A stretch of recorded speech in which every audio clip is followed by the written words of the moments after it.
I love learning about new ideas, new philosophies, new approaches, new systems and schematics.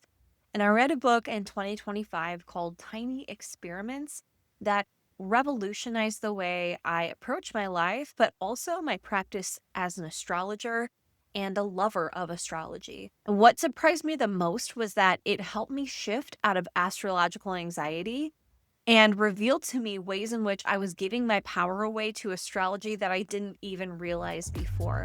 Let's get into it.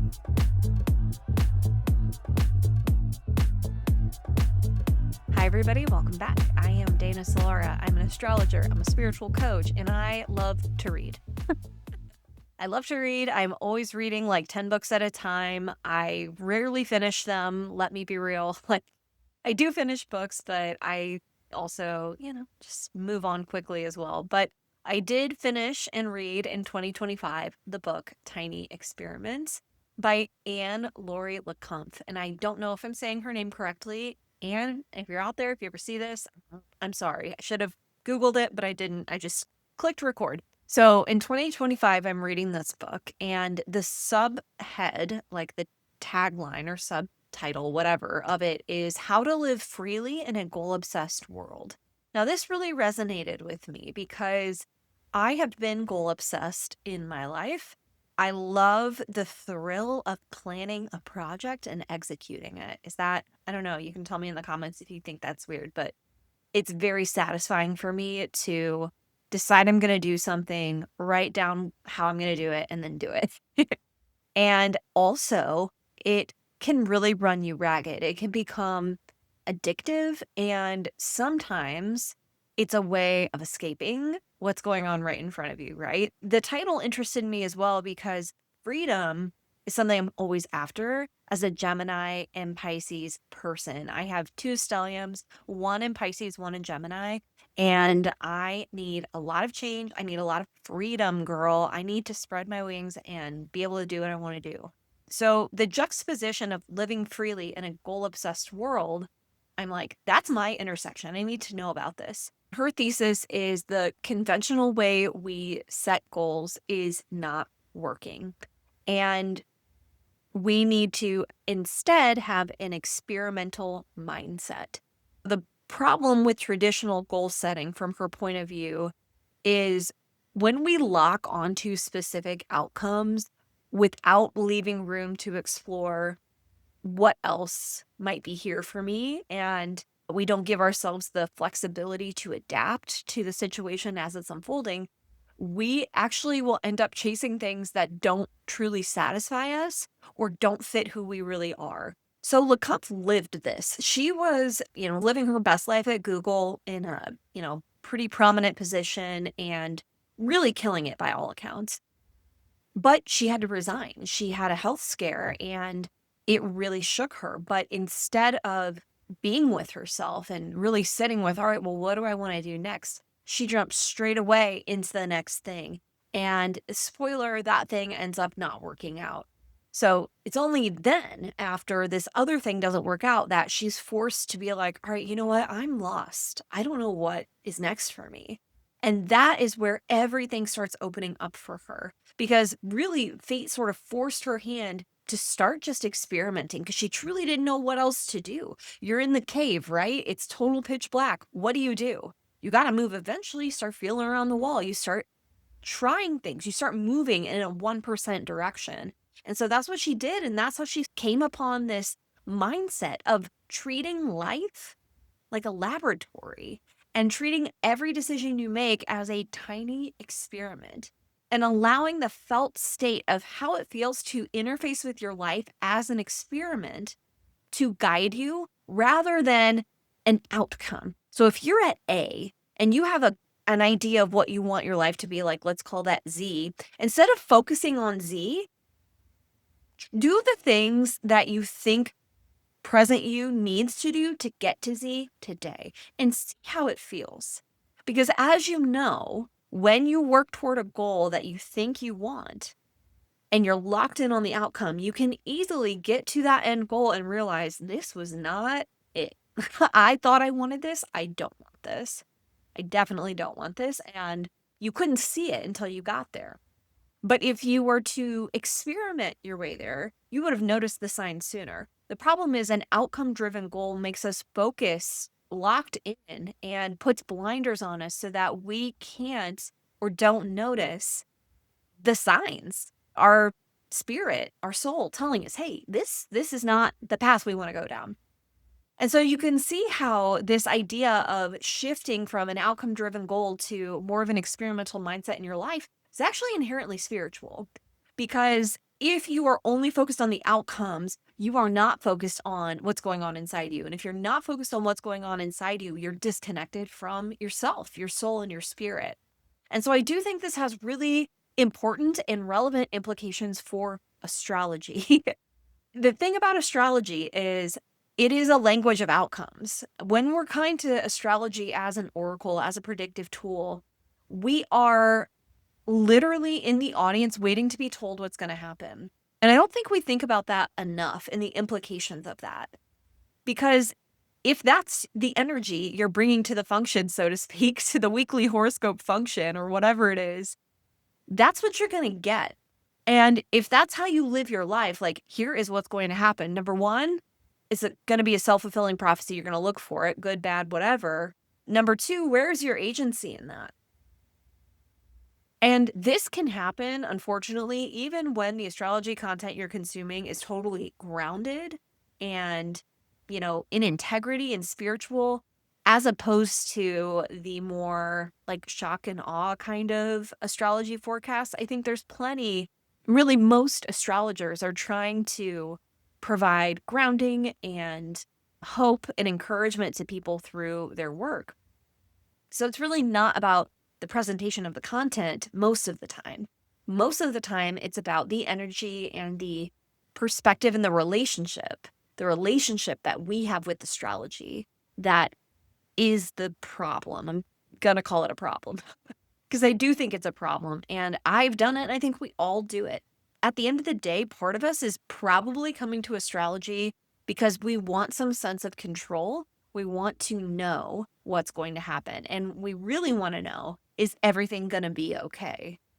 That's our fear. That's our human self-talking, and that's okay. Like, of course we want that, and there's nothing wrong with that, but we need to also come to astrology with our agency intact. We need to know that no matter what the astrology is saying is going to happen, no matter what kind of energy is coming down the pipe, we are here for it. We can do it. We have agency. We can choose how to respond. And when we listen to that forecast or that horoscope, we are listening to that information in order to be able to respond in the most present, intentional way possible. This is where tiny experiments come in. It's a way of changing your relationship to astrology from one of fear and dread and please just tell me it's going to be okay, powerlessness, to I'm in charge, I'm in control, I'm the one responding, and I get to choose how I respond. The way I see it is you really just take your existing practice. So let's say you listen to a horoscope each week. That's your astrology practice at the moment. Then you're going to take that a step further and decide after listening to that forecast, what do you want to do with this energy? What's your intention?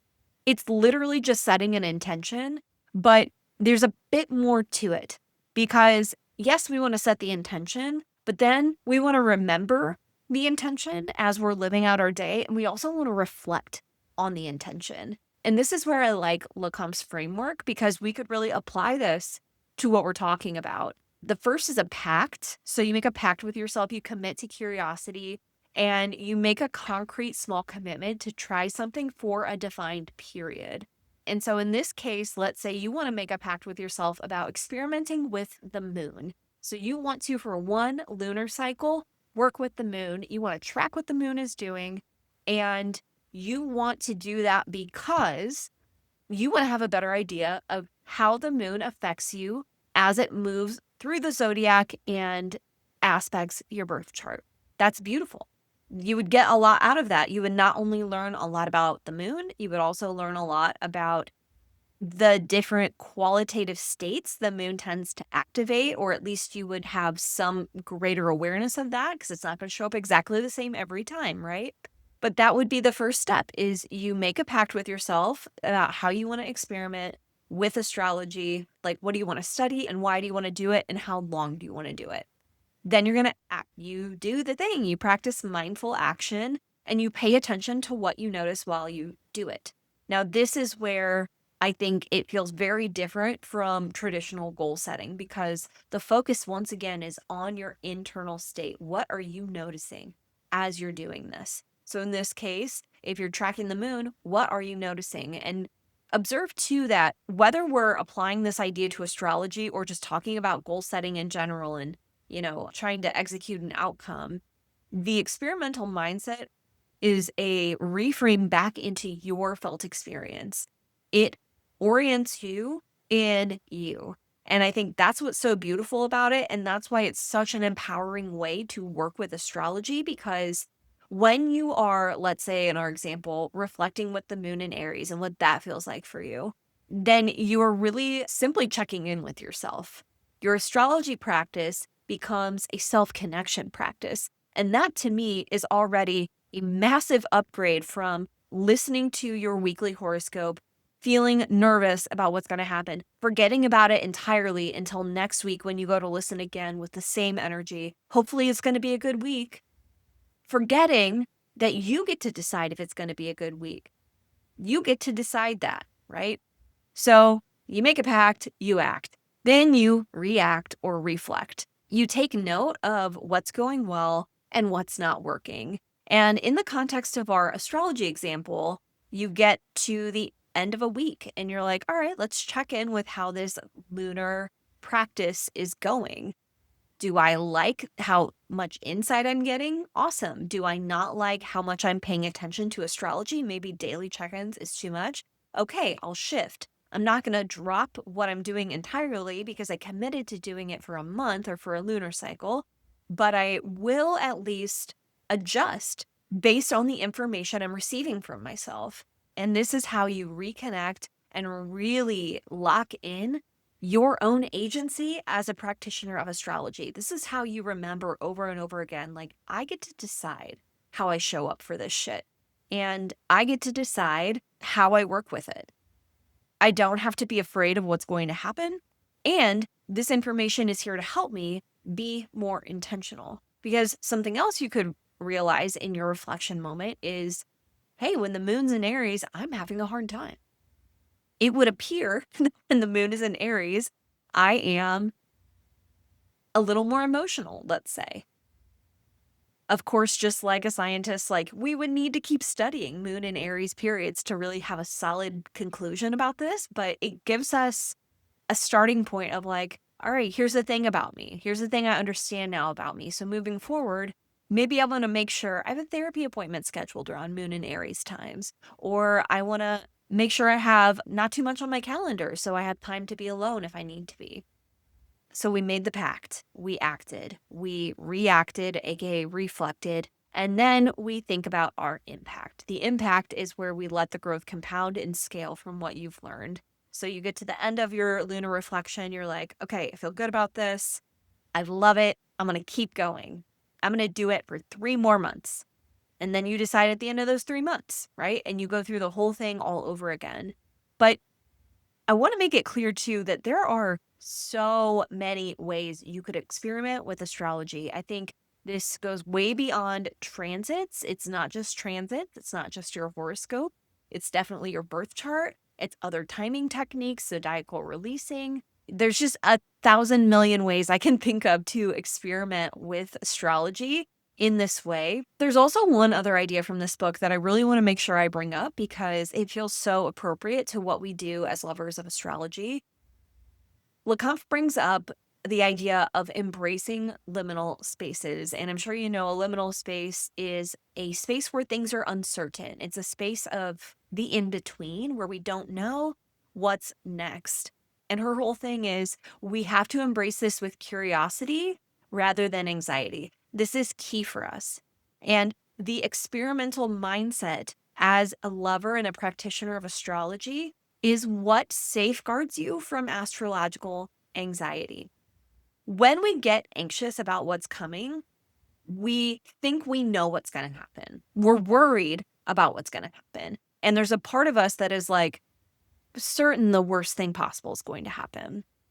An experimental relationship with astrology, one of a scientist conducting an experiment, takes that anxiety and the fear is gone because it becomes an objective question. What will happen? What will happen when Saturn is in Aries conjunct my descendant? I actually think it goes beyond what might happen. I don't really think that's the right question. I think the right question is, what do I need to thrive when Saturn is in Aries? So that's my 7th house, right?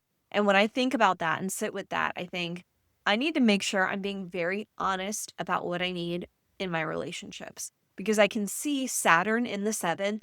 Likely, my hypothesis is that Saturn in Aries in my 7th will shine a light on the dynamics of my partnerships that are not working anymore. And radical honesty is going to be really important. So I can prep myself for that by beefing up my honesty skills, by making sure that I'm being proactive in my communication and I'm not letting things that upset me sit and fester and breed resentment, right? Do you see how incredibly different the relationship is? Like, without those questions, it's like Saturn's going to be in Aries. Are all my relationships going to fall apart? Like, we just have questions, and our questions are rooted in our biggest fears. An experimental mindset and curiosity, which really is just like the core component of an experimental mindset. Curiosity is what is going to allow you to see beyond your worst fears, number one, to have a more accurate interpretation of what could happen. And it's what's going to allow you to decide on purpose and intentionally how you want to respond and what is going to be most supportive for you as you move through this part of your journey and your story. Because the thing of it is, no amount of doomsday prepping and freaking out and what ifing is going to stop what's coming from coming. We cannot do shit about the transits that are coming, about our birth charts. It is exactly what it is, as they say.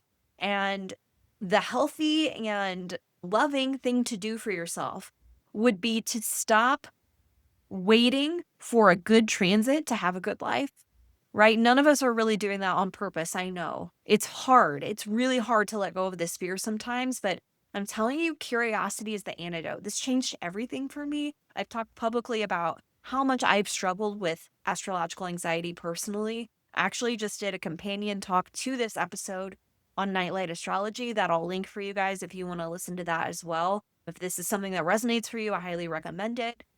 But yeah, it's been a problem for me. Suffice it to say, I've had challenging transits, as we all have. And I have some things in my birth chart that are pretty challenging. And changing my approach from what is going to happen to what do I want to do within the context of what's going to happen has really changed everything for me. So I hope this was helpful. This is something that I'm really passionate about, and I actually created a whole course about called Astrology Beyond Prediction. It teaches 6 different practices for how to work with astrology that's not prediction. And when I was writing this episode, I was like, oh my God, Astrology Beyond Prediction is basically tiny experiments. It's like different ways to work with astrology that put you in this experimental mindset, that put you in the seat of someone who's curious and just wants to do something beyond prediction with astrology. So you can find out more about that down below as well, and other things that I have for you to help you in your journey learning astrology and using it as the spiritual Swiss Army knife that it is. Okay. Drop your thoughts and questions in the comments. Subscribe if you haven't already. Thank you for being here. I'll see you guys next time. Bye.